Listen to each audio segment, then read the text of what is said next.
Now this part I really, really like, because if you look at this part that says, are you an investor or a day laborer?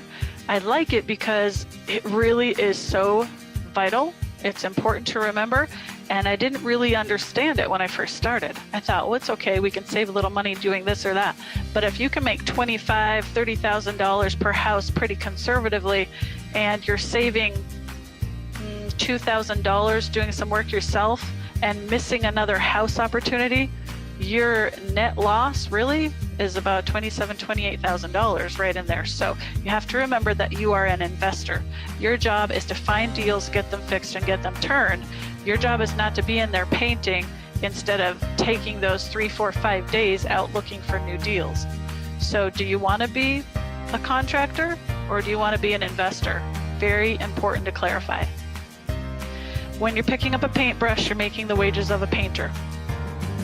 When you pick up the tile saw, you're making the wages of somebody that lays tile. So remember, whatever you're doing, that's exactly what you're earning at that moment. Everybody needs to get paid, it's true, but if you wear both of those hats, then guess what? You're losing money somewhere. That's just the bottom line. You're losing money somewhere. Steve, you got anything on that?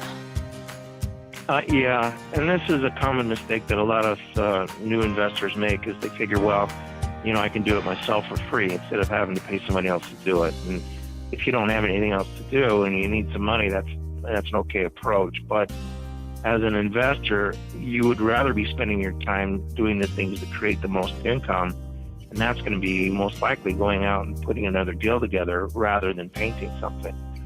And you can't, I can't emphasize enough how important it is to make sure that you include in your budget the cost of the labor. Whether you perform it or somebody else performs it, it needs to be in there. You can't make the deal better simply by doing it yourself.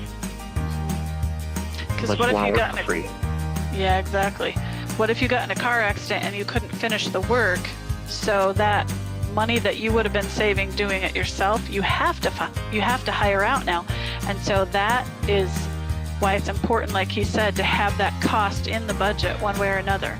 There might be a family emergency too. Maybe you need to leave the state for a while. Just things like that happen. Life happens. So if your budget is right from the beginning, then you don't have to worry if it ends up on you or not. And I would say that's a really good point, Steve, that if you don't have anything else to do, if you know you're just doing one deal until it gets done and you have some extra time on the weekend, sure, you can go over and maybe do a little landscaping, a little painting, whatever you like to do. But hopefully your goal is that you're going to become an investor, and that means you have to switch the hats that you're wearing and really get to the point where you're just managing everything. You're project manager, and so you're not the contractor anymore. But there can be situations for sure where it makes a little bit of sense for you to save some money, but definitely do like he said and put it into the budget.